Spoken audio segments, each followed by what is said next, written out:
I just finished my first week at my new job, so tomorrow morning I'm taking the obvious next step, having an existential crisis and going on a road trip. Cue the music.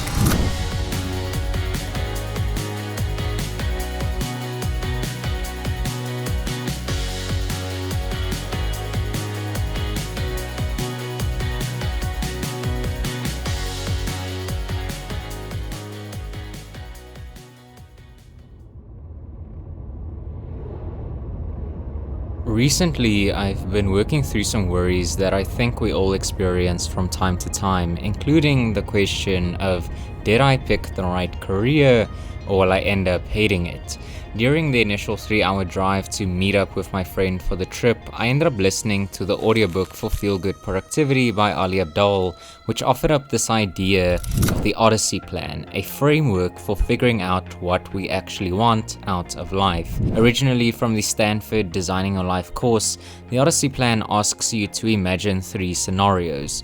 First, imagine what your life would look like 5 years from now if you continue down your current path. Second, imagine what your life would look like 5 years from now if you took a completely different path.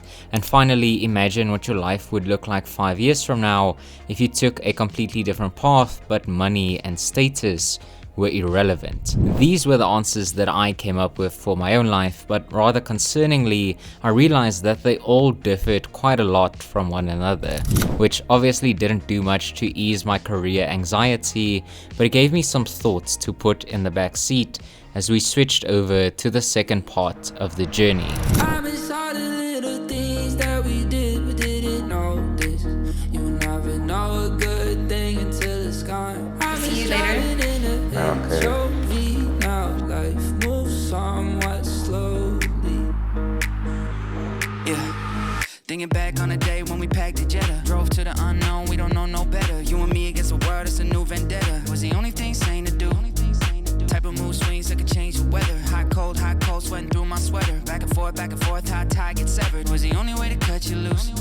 No U-turns, my fault that I put you first. Broken heart, you took 2/3. Guess that makes me the loser. Yeah, mileage, brand new speakers driving. Still I sit in silence, thinking about you. I miss driving in the HOV, just you and me, no hurry. I miss dinners that we wouldn't. Okay, we gotta rate the bench on a 5-star scale. Okay, first taste is comfiness. Was very hot. Okay, wait, comfiness level out of 5. I'd say 3. I'll give it like a 1. It's very hot. I mean, Okay. if I sit long enough, I'll probably get Okay, hot cramps. views wise, Definitely. opinion on the view. I'd say like a 4. Yeah, I'll give it a 4. Yeah. Damn. Damn. How are we feeling? Defeated. We did not reach the waterfall No. after attempting 3 different Yeah. routes. We're not good at this whole adventuring thing. We're sweating. We're Yeah. hot. This is the most water we could find. So I think this might be the end of the hunt before I melt and die. I'm already melting. I'm already dying. Read the stories from your book, tie the lines onto the hook, take a picture by the street, be the best friends we can be, you and me.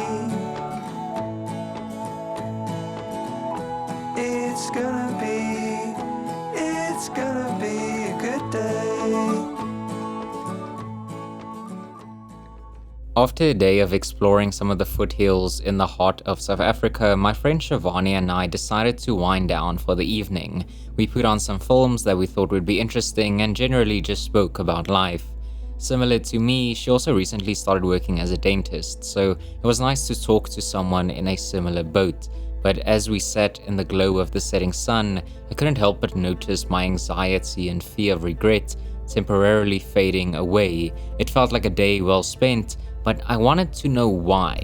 At some point, she and I revisited the idea of the Odyssey plan, but as we were trying to figure out how we ended up with our current careers in healthcare, I was reminded of the writings of Bronnie Ware, a palliative care nurse who kept track of the top 5 regrets of the dying. Those regrets being, I wish I had the courage to live a life true to myself.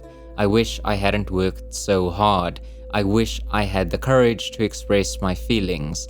I wish I had stayed in touch with my friends. I wish that I had let myself be happier. I realized in the back of my mind that there might be a practical recipe for building a life that you won't regret. By taking these regrets of the dying, turning them into rules for life, and using the Odyssey plan to align them with your life, we could perhaps find our way to more regret-free days. So going forward, I'm going to experiment with the following 5 rules. Do more of what matters to you. Make time for life outside of work. Share your thoughts and feelings. Make time for friends and family. And finally, allow yourself to be happy. Obviously, there's a lot in life that I don't know and that I don't even know that I don't know. But I do know that my biggest regrets have always come from the things that I didn't do. So why not give these ideas a go? After all, very few regrets in life come from a willingness to try. Cheers.